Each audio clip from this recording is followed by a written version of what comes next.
Well, folks, we got Joe Rogan and Bob Lazar interview. I guess it is time that you hide your kids, guys, hide your wives, and if you're somebody wives watching this video, hide your husbands. And if you're a loner like me watching this video, then it is very imperative that you hide yourself, guys. Like this video, share this video, and roll it. Dick. Look, I want people to be objective. And I think there's a lot of things you should be skeptical of. I think you should look at things from a hardline science perspective. You should be objective.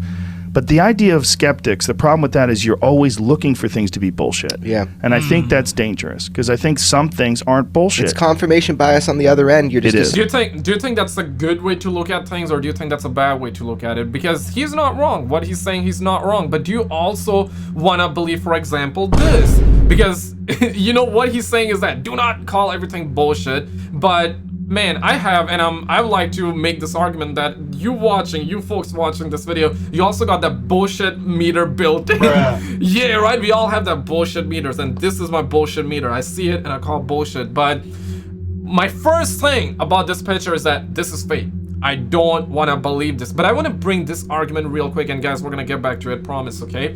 This guy, those of you that know him, you know him. Those of you that do not, well, this guy's an ex. I think he's an ex, but I cannot confirm it. I believe he's an ex-CIA now. He used to work at CIA, came forward publicly and did confirm that there was a time when the UFO and alien stuff information was coming out, but he was the main guy. Obviously, there are a lot of other people too, and currently as well. Let's be real.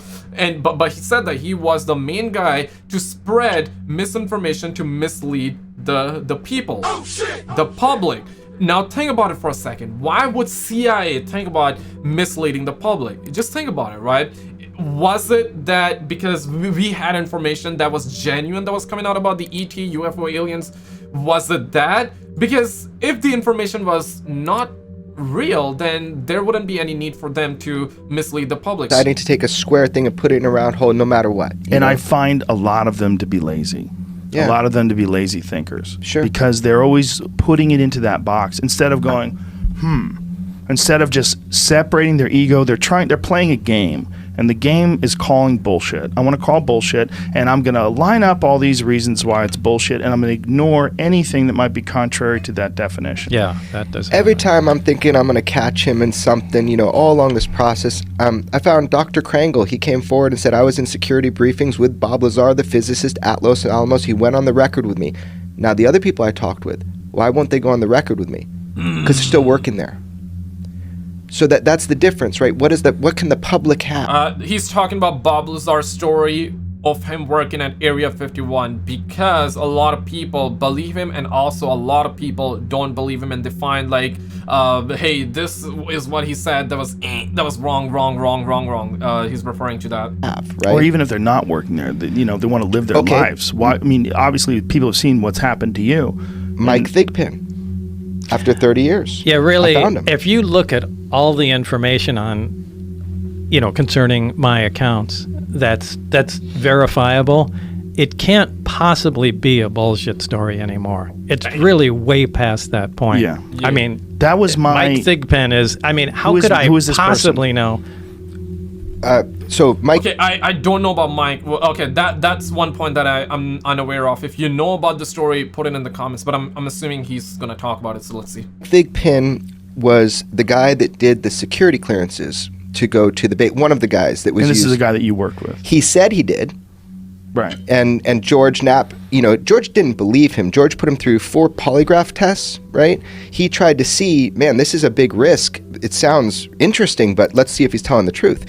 One of the things was, Bob said there was a guy named Mike Thigpen. He did security clearances for the base, and that's a weird name. It's a very specific. For 30 years, George found this guy in this weird department that he didn't even know it was Mike Thigpen. The guy wouldn't talk to me, ghosted him, totally ghosted him for 30 years. Used Facebook and Google image match through his children. I was able to find him after 30 years, and I talked to him 3 times on the phone. He lives on the East Coast. He almost went on camera with me, confirmed that he did security clearances for the base in 1989, confirmed he remembers Bob. I know a lot of you are gonna say bullshit, but remember what Joe Rogan said. Focus. Not everything is bullshit, okay? But roll it. confirmed that he did security clearances for the base in 1989, confirmed he remembers Bob Lazar. And what you don't know is there's a handwritten note that a friend of yours has from Mike. What? I know, I'm going to give it to you later.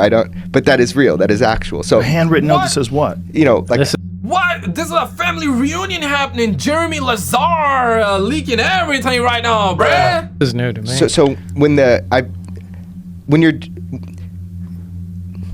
When they do security clearances, they go through all your friends and family. and they go to your friend's family, yeah. Yeah, So this is and, to Bob, wow. and I had people come to me for a friend of mine that's serving, and they're doing a security clearance for him. And even though I'm like the UFO guy, they did, the FBI will come and visit my house and make sure that they talk about my friend, and they lift a little card. And when my wife told him to get away because she didn't know who they were, they left a little card. It's super cute now. Back then, it was a handwritten note, and his friend has it for him that you haven't seen in Oh my God. 2 Holy decades. So if you're listening, How friend, can you tell? Okay, that's a family reunion right there, boys. But okay, I want to get down to the meat. Because I am very invested in this right now. Tell me this hold now. I don't know why I'm telling What this is to this you. card? It's just a little handwritten note with Mike Thigpen's signature. I mean, a card like a postcard. Like a piece of paper that he Okay. left on the door saying when Bob gets back or whatever it says on it. So it's just another little funny thing. I found the guy, he does the security clearances. He admitted to me he did it, and he admitted to me he was dodging George Knapp because when George said his name on the news, he dropped his fork into his steak or into his potatoes or whatever, and he's Right. looking at his wife. He was in trouble. His name's never supposed to be out there like this. Just a security clearance guy. But you don't want Damn. national attention associated with anything Bob has to say. Yeah. But anyway, this Especially when they try to remove everything like his birth, right? Like proof of his birth, his birth certificate, the schools he went to, his education. His name was also removed from his workplace. But the craziest thing here is that they found his name at the same workplace, right? That said that he'd never worked there. The government removed the data from the computer online and the internet, right? But the same workplace that said that Bob never worked there, guess what? Later on, they found Bob Lazar's name written in a book at the workplace, confirming he did work there where Bob Lazar claims. So they're really like trying to remove his past, man. And there has been small inconsistencies, and there has been some smaller things here and there that the government missed removing. Like obviously, like they're gonna forget to clear all the clues, right? And this is what like the public actually got to. Jeremy Corbell, then George Knapp guy, and the journalist that actually tried to get to the bottom of it. And I think Bob Lazar is really one of those. I believe him. I believe him when he talks about it. unique name, Bob said, for 30 years, and the guy ghosted George Knapp. George could prove he existed. He actually talked to me, man. He talked to me 3 times. He almost went on camera with me. It's just crazy. What happens after 30 years? You just get more info. Well, that's one of the reasons why when you and me and Jeremy and George Knapp had that conversation on the phone, Yeah. I said, I think what we can do with this podcast is important. I really do. I think it's important for people to hear this from you in a very clear, just very concise way. And if you examine all the information that you've said today, if you look at all the things that the detractors have said, if you look at all of the new recent evidence that's coming out and all these really high-level people in the military and the government that are discussing this, it gives you far more credibility than you would have had in the 1980s when this came out. Fuck yes. You can't It's a different ignore his world. story just because you don't like it anymore. That's why I thought it was important that you come out And think about it, right? Like 1980s was 44 years ago. Maybe you're watching this video in 2050, and at that point it would be 70 years. Time flies like crazy, and 1980s was, I mean, I wasn't alive then. I mean, I was born in this 96. So it's crazy that now it's become normal. It's normal to talk about it, and yeah, I mean, I'm glad that it's normal to talk about it, but make the disclosure normal as well. We need to know. We need the truth. We need to know the truth. refresh the world's memory and let people know. And like I said, I've been I mean, I don't want to say I'm a fan of yours, but I guess I'm a fan of yours. As a human being, I'm a fan of yours. But I've been following you for decades. I've been following the story for decades. I mean, No kidding. I have VHS tapes Bob, at like home. a lot of the world has. Yeah. Let Bob talk, man. Let Bob. We want to hear Bob here, bro. This is why we here, man. Let the homie talk, bro. It's crazy. Well, anybody Jeremy Corbell dropping a punchline without the punch, bro. that has any sort of a vested interest or just a fascination with UFOs has followed your story He's the main because guy. there's no one else. There's no one else that comes forward. There's some guy who said, I worked underground with the aliens. They shot my hand off. Like, there's a bunch of like wacky dudes. They're underground. There's bases. They're shooting lasers through the Earth's crust and they move them at light speed. There's a lot of those guys. They seem schizophrenic. They seem crazy. They might even be disinformation agents. They might be people that are... And I mean, listen, this is one of those things. It actually did happen. And I'm really, really glad that this guy came forward, right, and said that he was spreading misinformation to mislead the public. But I also do want to bring another argument. What if him saying misleading the public is actually fake, right?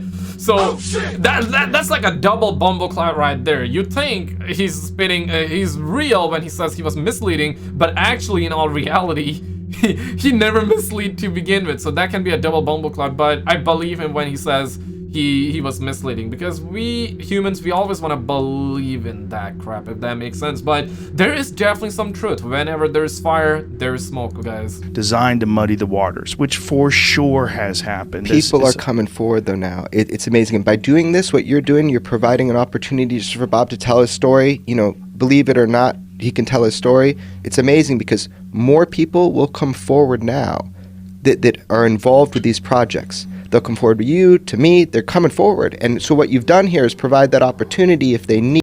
Jeremy got this right. Fast forward to 2024. They surely are coming out. It. And it's amazing. I just want to say, Bob. Just don't come forward to me. No, don't come forward to Bob. Why were you freaking nauseous at the beginning of this? Like, so upset? Why'd you have a migraine? Because that started off so hard. My God, I was sitting here like, did this? Well, why are you asking him why? It's because obvious. Anxiety. The guy's gone through 30 fucking years of being persecuted. They've erased his birth certificate. I just want to hear him. What do you want to hear from him? I want to hear him say. I want them to Why hear do him. I have to say that? You don't. Joe just said we it. get yeah. it. I step out. Okay. Settle down. Yeah, I get it. It was hard for you to get him here, you know, and I appreciate. It was hard for us. Yeah. You did a lot more than me. Yeah, that's one way for Joe Rogan to say, bro, you need to shut the hell up, me.